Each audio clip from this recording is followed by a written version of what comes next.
Pão de Cast, com o deputado federal Dr. Mário Eringer.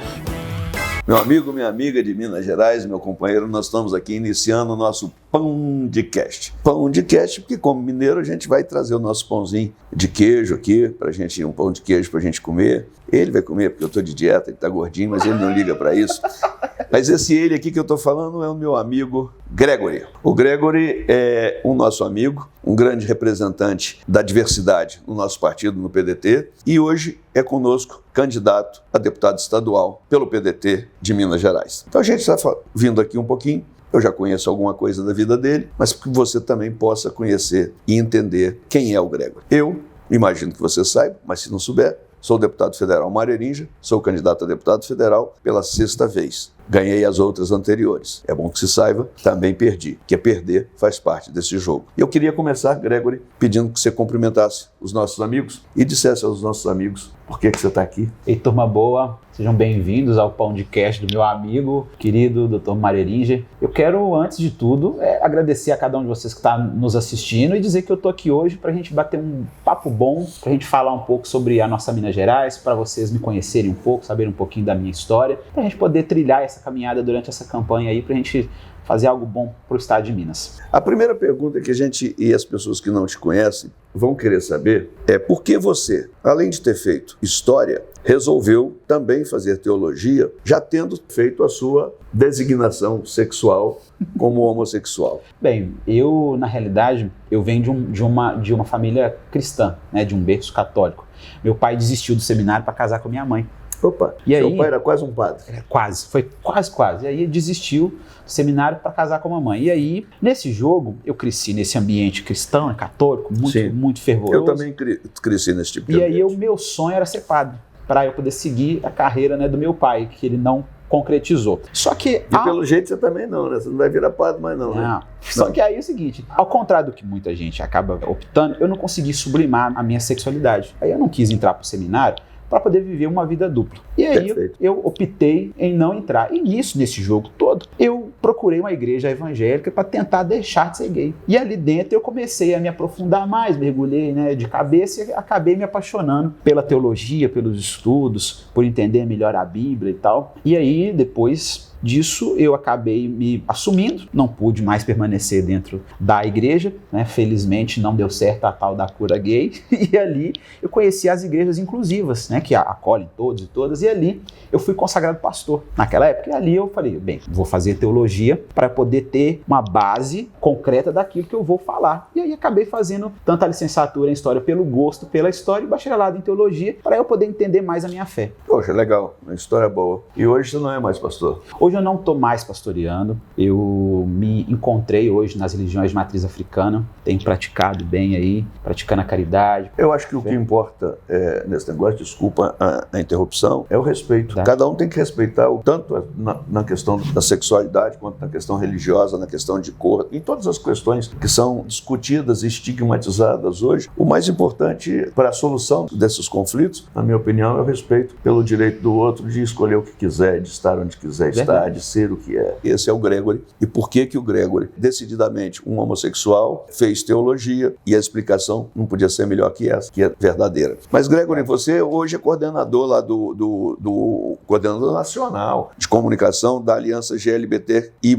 Há quanto tempo que você está nessa coordenação e qual que é essa missão que você tem lá? Vamos lá, eu estou coordenador nacional de comunicação da Aliança Nacional LGBT+, já tem uns 5 anos já, mais ou menos. A Aliança nasceu lá em 2003, tem a sede lá em Curitiba e a gente tem coordenações em todos os estados, mais o Distrito Federal. E aí essa nossa missão dentro da Aliança Nacional LGBT+, é, primeiro, atuar dentro do advocacy, dentro do Congresso, no Supremo, etc., para a gente dialogar com os parlamentares, com os ministros e etc., em prol dos direitos da população LGBT+. A gente bateu muito tempo, né, na porta do Legislativo e a gente não conseguiu garantia de nenhuma lei em prol da nossa população. Mas e aí a Aliança trabalha incidindo exatamente nesses pontos, aonde há ausência de direitos da população LGBT+, a Aliança está incidindo, tanto no monitoramento quanto às fake news, também no enfrentamento às ISTs Esse é o trabalho que a aliança faz. Isso te deu uma capilaridade, deu uma possibilidade de rodar o país, ver várias realidades. Verdade. E as realidades são diferentes em cada estado, não é verdade? Muito. Nós temos estados que são pequenos e que eu esperaria que fossem mais conservadores, e são estados que têm conselho estadual de políticas LGBTs que foram aprovados pela Assembleia Legislativa do Estado, diferente de Minas, que é um estado com 853 municípios, que nós esperávamos que fosse mais avançado, e não tem política pública nesse sentido. Então, há uma grande diferença em diversos dos nossos estados com relação a essa temática dos direitos humanos da população LGBTI. E por que você acha que Minas está atrasada com relação a isso? Acho que o conservadorismo que está entranhado hoje dentro da nossa política e que também sempre esteve aqui, né? Minas sempre foi um estado muito conservador, muito tradicionalista. E isso está entranhado dentro da nossa política. E aí, partindo desse pressuposto, quando a gente fala de progresso e aí a gente fala sobre diversidade, as pessoas normalmente consideram isso como algo estranho. E a partir desse viés, a gente não consegue sequer discutir esses temas dentro do parlamento estadual. Eu acho, Greg, nós vamos chegar lá no final com a mesma conclusão, eu espero, e também se não for, nós estamos aqui para divergir também, não tem problema, mas eu acho que esse é um erro de análise. O mineiro é muito conservador, mas o mineiro é muito liberal nesse campo e muito afetivo. Claro que tem as exceções. O que eu acho, na verdade, que ocorre é que os políticos mineiros que ocupam as cadeiras no Legislativo não fazem nenhuma mudança disso porque tem medo desse conceito de conservadorismo. O mineiro bem orientado, entendendo, eu estou te falando isso porque recentemente eu assisti uma pessoa que não tem nenhuma ligação comigo sendo recebida numa casa de mineiros tradicionalicíssimos, aqueles mineiros lá do interior, tá? Recebendo um filho com seu namorado e tratando o cara assim, super bem. Sim. Assim, você via que não tinha nenhuma forçação para fazer a coisa daquele jeito. Então, eu acho que falta a gente ter coragem de discutir esse assunto na Assembleia Legislativa. E aí vem a outra pergunta, né? Qual que é o projeto? O que você quer na Assembleia Legislativa? Para que caminho que você quer percorrer? O que você quer fazer lá? Só para pegar a carona na sua última fala, eu concordo, eu entendo que o povo mineiro sempre foi super acolhedor, sempre foi super tranquilo com certas pautas. Mas quando a gente fala do âmbito político mineiro, a gente sempre enfrentou essa resistência. E aí, chegando na sua pergunta, o que eu quero fazer na Assembleia? Eu quero ser o primeiro LGBTI assumido a ocupar uma cadeira no Parlamento Mineiro. Para a gente poder mostrar que não é o fato de alguém ser LGBTI que vai definir a sua capacidade técnica, a sua capacidade de pensar a política pública, a sua capacidade de pensar nas necessidades reais do povo. Então, eu não quero ficar fazendo promessa, porque em época de campanha é muito fácil falar que vai asfaltar a estrada, que vai providenciar isso, vai providenciar aquilo outro. Mas a gente tem que ter alguém lá, primeiro, para ter representatividade das pautas que estão dentro da nossa sociedade. Então, ou seja, nós não temos um representante LGBTI dentro da Assembleia de Minas e nós queremos reescrever essa história. E aí mostrar que não é porque eu sou casado com um homem que eu não tenho capacidade de sentar ali, de analisar leis, de propor leis que beneficiem toda a população. Porque eu não quero estar lá apenas para poder defender a população LGBTI+.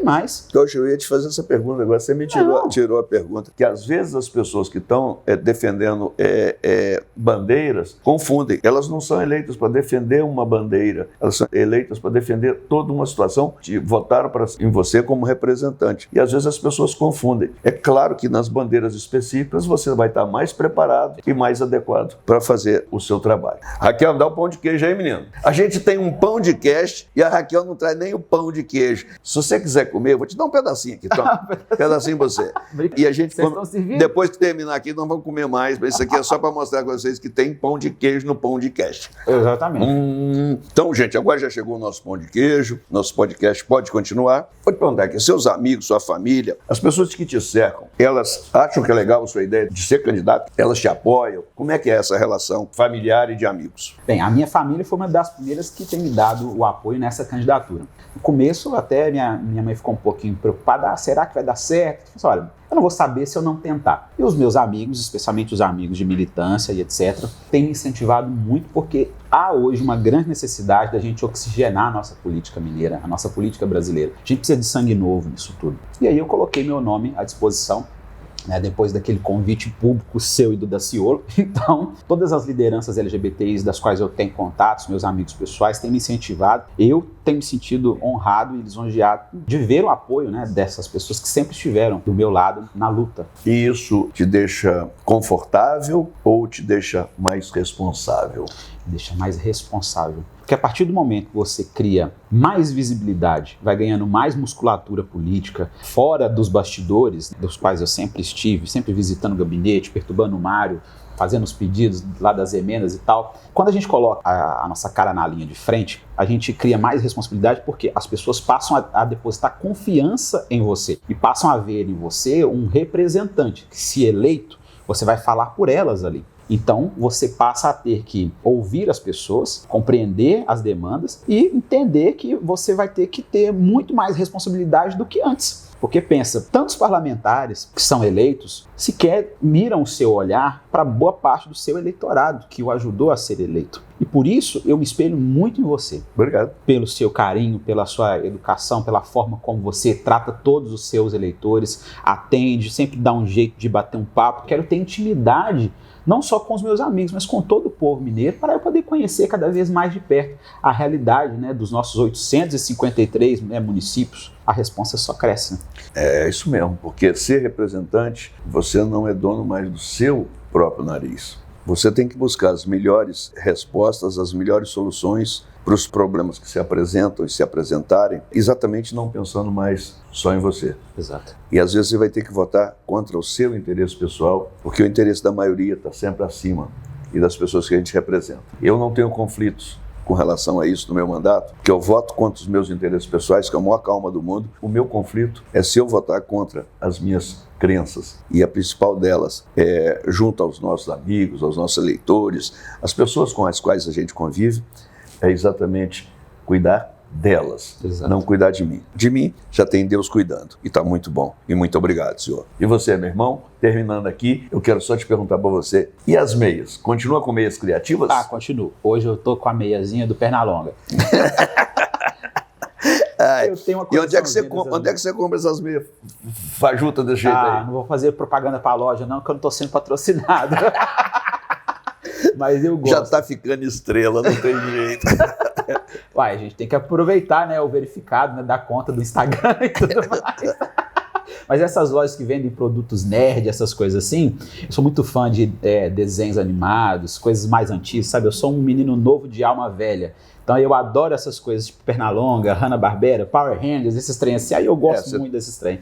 Dá um tchau pro pessoal aí. Lembrem só de uma única coisa. São João da Cruz diz uma coisa muito profunda para mim, que é: no entardecer da vida, todos seremos julgados pelo amor. Não se esqueçam de amar. Valeu, abraço, obrigado, tchau moçada. Tchau pra vocês.